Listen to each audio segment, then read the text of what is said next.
जय माता दी। आइए सुनते हैं गुप्त नवरात्रि की 10वीं महाविद्या माँ कमला की यह कथा। गुप्त नवरात्रि की 10वीं महाशक्ति और महाविद्या देवी कमला यानी लक्ष्मी जी हैं। संपन्नता, खुशहाली, वैभव, सौभाग्य, धन, यश की प्रतीक देवी कमला 10वें स्थान पर हैं। वह परम सौभाग्य प्रदात्री हैं। जो जातक उनकी आराधना करता है वह उनका घर धन और धान्य से परिपूर्ण कर देती हैं। नवरात्रि की तरह गुप्त नवरात्रि का समापन भी श्री कमला की आराधना से होता है। कमल के पुष्प पर विराजमान देवी कमला का संबंध कमल से है। कमल पर पुष्प पर आसीन होने के कारण ही उनका नाम कमला पड़ा। देवी को कमल पुष्प प्रिय है। कमल कीचड़ और दलदल में खिलता है, यानी नकारात्मक परिवेश होने पर भी सकारात्मकता के पुष्प खिल सकते हैं। स्वच्छता और पवित्रता देवी भगवती को प्रिय है। उनका अलग से श्रीकूल है। उनको प्रकाश प्रिय है। अंधेरे से नफरत है। वह नारायणी है। भगवान विष्णु के साथ गमन करती हैं। वह प्रसन्न होती हैं, जो तिजोरी भर देती हैं, लेकिन यदि अप्रसन्न होती हैं तो अपनी बहन अलक्ष्मी के साथ वह रंक भी बना देती हैं।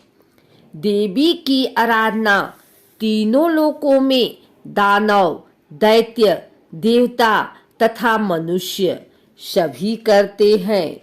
देवी आदिकाल से ही त्रिभुवन के समस्त प्राणियों द्वारा पूजित है। देवी की कृपा के बिना निर्धनता, दुर्भाग्य, रोग इत्यादि होते हैं। स्वरूप से देवी कमला अत्यंत ही दिव्य तथा मनोहर एवं सुंदर हैं। इनकी प्राप्ति समुद्र मंथन के समय हुई थी तथा इन्होंने भगवान विष्णु को पति रूप में वरण किया था। देवी कमला तांत्रिक लक्ष्मी के नाम से भी जानी जाती हैं। श्री विद्या महात्रिपुर सुंदरी की आराधना कर देवी श्रीपद से युक्त हुई तथा महालक्ष्मी नाम से विख्यात भी। देवी कमला चतुर्भुजी हैं। उनका प्रादुर्भाव की कथा समुद्र मंथन से जुड़ती है। समुद्र मंथन के समय देवी भगवती अमृत कलश लेकर निकली। दिवाली इनका महापर्व है। 10 महाविद्या में कमला देवी की आराधना के साथ गुप्त नवरात्रि संपन्न होते हैं। वस्तुतः वही अन्नपूर्णा है।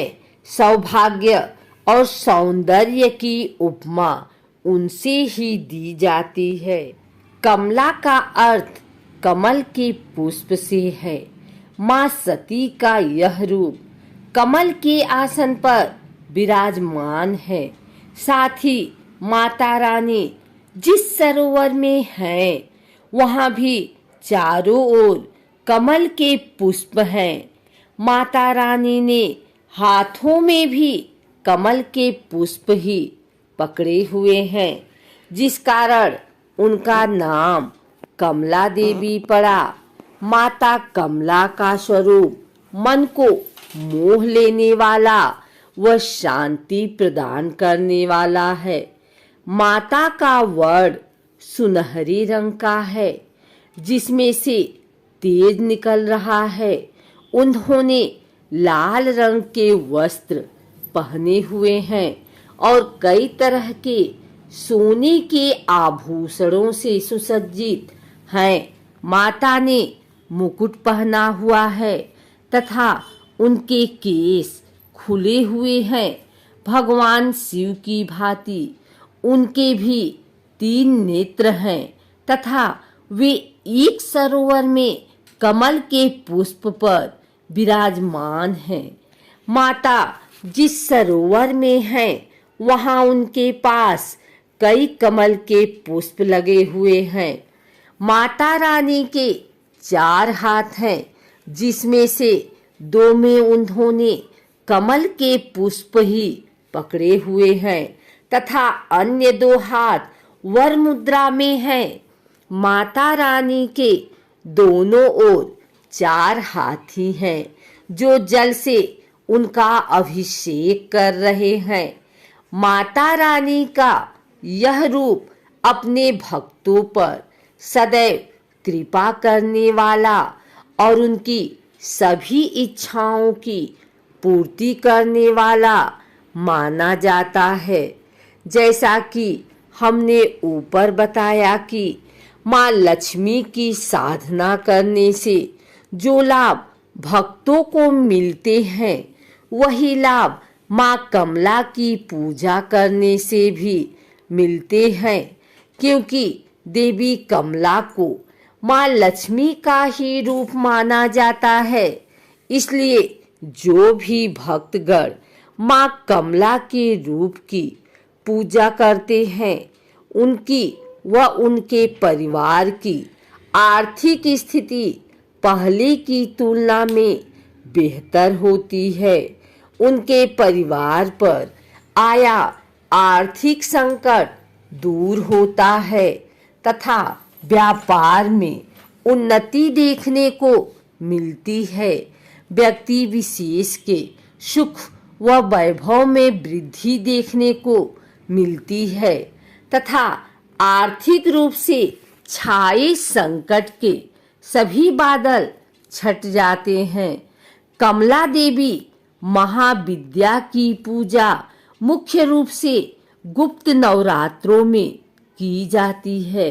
गुप्त नवरात्रों में माता रानी की 10 महाविद्याओं की ही पूजा की जाती है, जिसमें से अंतिम दिन महाविद्या कमला की पूजा करने का विधान है।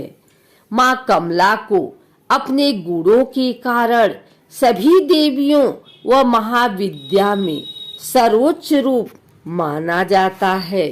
माँ कमला से संबंधित रुद्रावतार कमलेश्वर महादेव हैं। माँ कमला को लक्ष्मी के समान प्रकाश पसंद है तथा वे अंधेरे से दूर रहती हैं।